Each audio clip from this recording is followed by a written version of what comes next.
Protector Advocate Busisiwe Mkhwebane is calling for the recusal of the chairperson of the Section 194 inquiry, Richard Gyanki. This follows her extortion allegations against Gyanki and other ANC MPs aimed at influencing the outcomes of the inquiry. The inquiry was supposed to continue on Wednesday but was overshadowed by exchanges between the chairperson and some MPs who wanted the chair to recuse himself. We're now joined by Advocate Busisiwe Mkhwebane to tell us more. Thank you very much, ma'am, for your time this afternoon. Maybe let's just start by asking after your well-being. How are you doing today?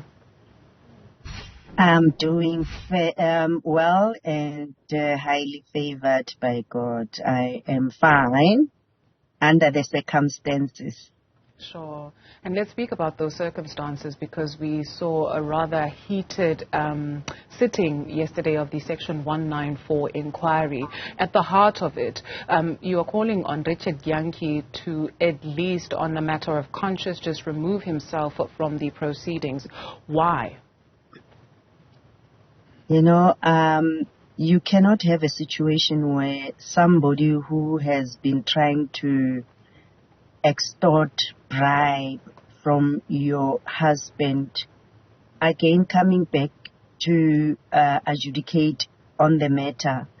I mean, Mr. Gyanki, currently we have a matter which we will be appealing a Supreme Court of Appeal, asking for his recusal because himself and Mr. Milham. Now, the letter I wrote to Mr. Gyanki, which he refused me to read, it's very clear, because I'm saying let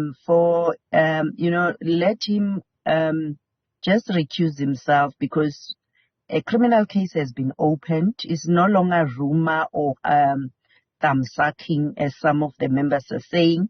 There is a criminal matter which has been opened.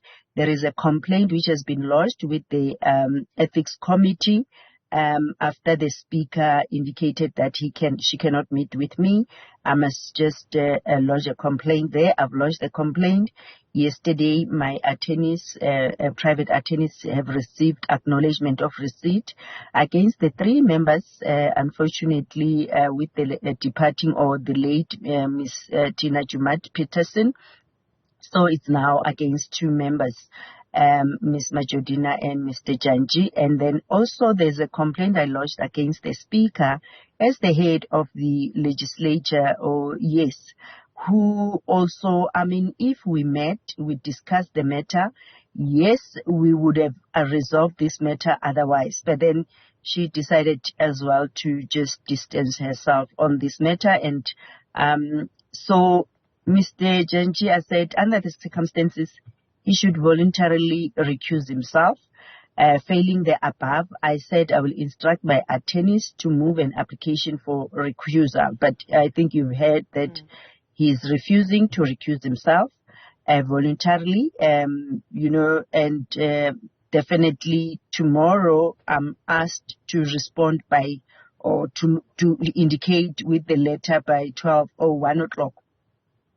And file that recusal. And strangely, the way things are happening, it makes masala, because you are saying I must lodge the application to recuse myself. It won't be entertained orally, and you'll only decide on Monday. So in other words, what do you call that? So I don't understand why such behavior. But another disappointing thing is that they've lost a member of their party, and, just Ubuntu, and for their own conscience. They are just rushing to meet tomorrow. I don't have legal representation. They are just imposing the state attorney. They've withdrawn, terminated the mandate of my attorney, Mr. Chana, who's in hospital, ill, and will be undergoing a very serious procedure. They don't care. They just going ahead.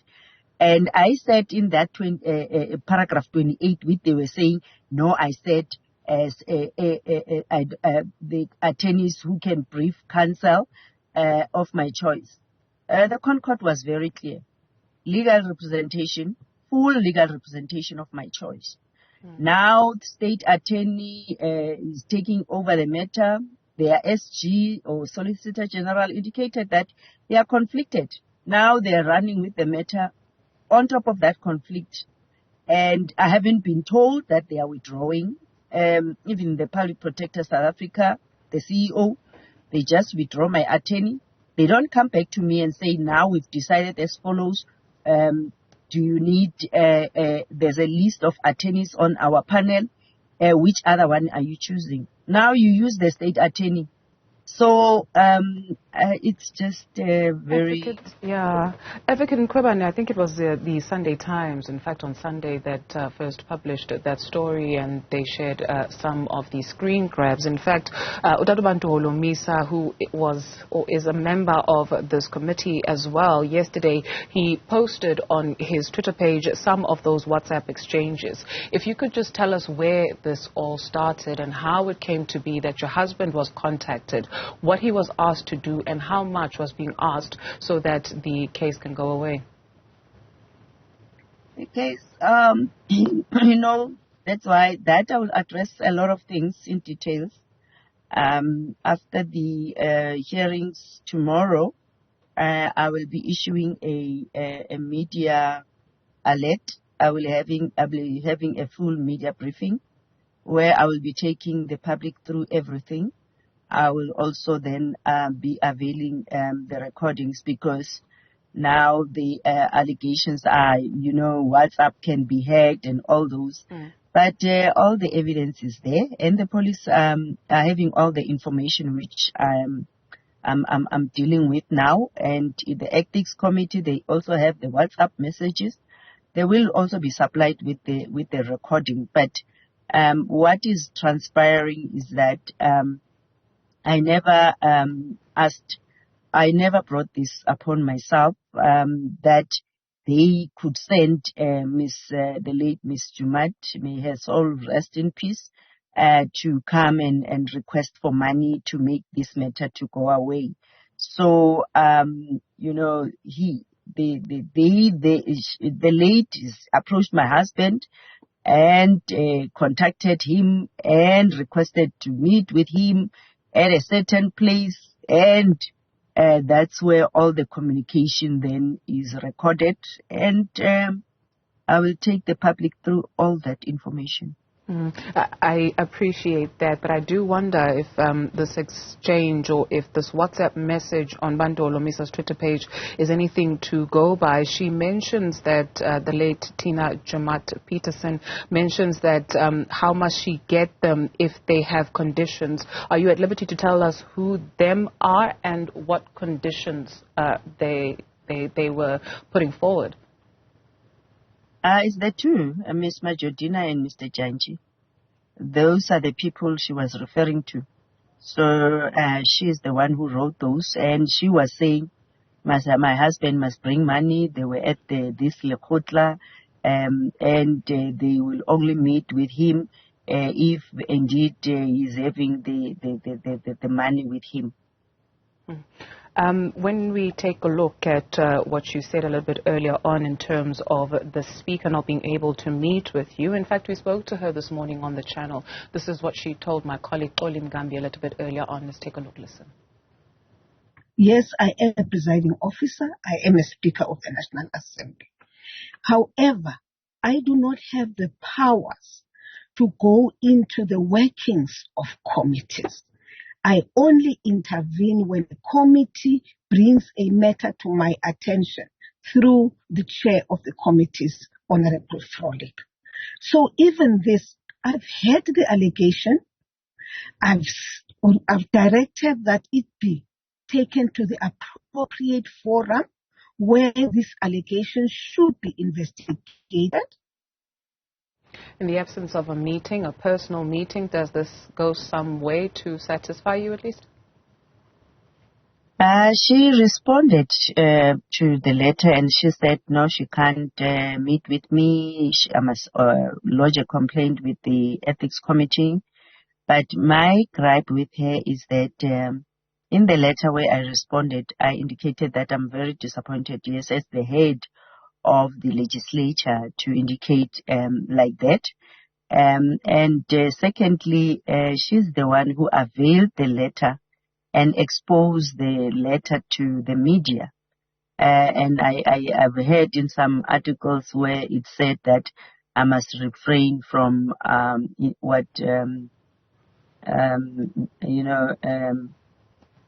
intimidating or just saying things which are not there. Whereas is the speaker's media statement which said, I have written to her, this is what I said, and this is what she said to me. And it's only on Monday where the media referred to what they said the previous day on the 28th of May. So it's fine. The matter will be dealt with or ventilated by that committee because I think if you are a parent or if you are a head of an institution, you cannot just distance yourself from this. This is a committee of parliament. She's the executive authority. She's supposed to, be very much concerned when somebody is saying there's corruption.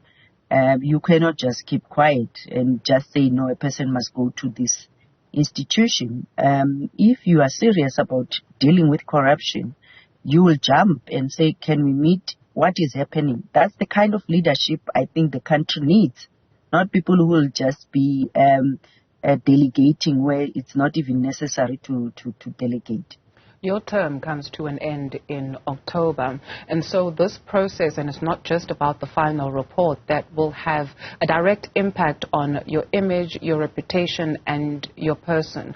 And so when you take a look at or reflect on this entire process, in the absence of having legal representation, you mentioned that a state attorney is now dealing with your matter. What would you like not only the outcomes, but the overall thought from the everyday person in South Africa to walk away knowing about this process and the pains you have gone through to try and get a fair process going? I allowed myself to go through this process. I said last year, July, I'm participating under protest. And I said they also acknowledge it's the first time this happened in the history of South Africa. And I am standing here because this is against the Chapter 9 institutions, not only the Chapter 9 institutions, but my successor. In case anything like this happens to them, this has been a learning curve. So I've been there and I've been facing all these challenges. And I've raised the issue of the biasness of the chairperson, where the complainant even refused to appear and explain themselves. This process has been riddled with a lot of irregularities. Their husband to the complainant, Mr. Mailham, is part of the committee, must decide my fate. Mr. Janji even commented before when he was the member of the Justice Portfolio Committee about the incompetence. Now you find this person is involved in extortion of bribe, must decide on my fate. Wes, I don't have legal representation. And they are insisting we will be continuing.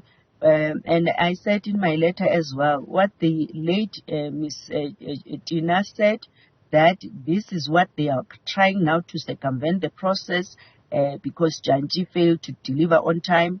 And they've got a predetermined outcome. It's very clear how they behave. Now, a person who has got 3 clean audits, a person not only clean audits, but with improved performance throughout the 6 years to 7 years, which have been the public protector, helping more than 60,000 people, changing people's lives who are facing this evil system, which deals with the head of the Chapter 9 institution.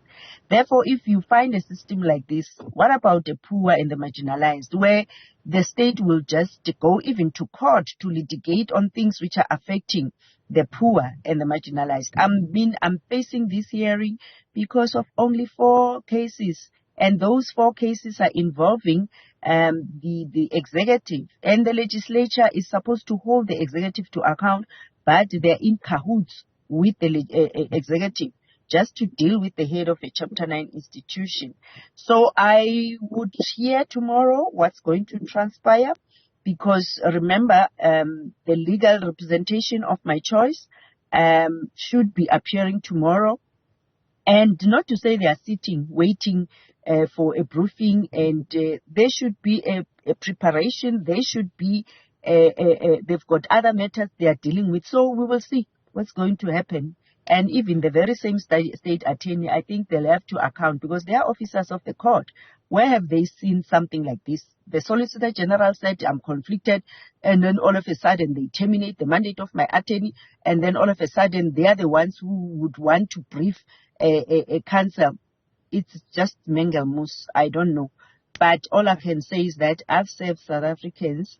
I will still continue serving South Africans to make sure, and I'm standing here being persecuted just to show to South Africans what kind of a system we are facing. So it's not yet Uhuru.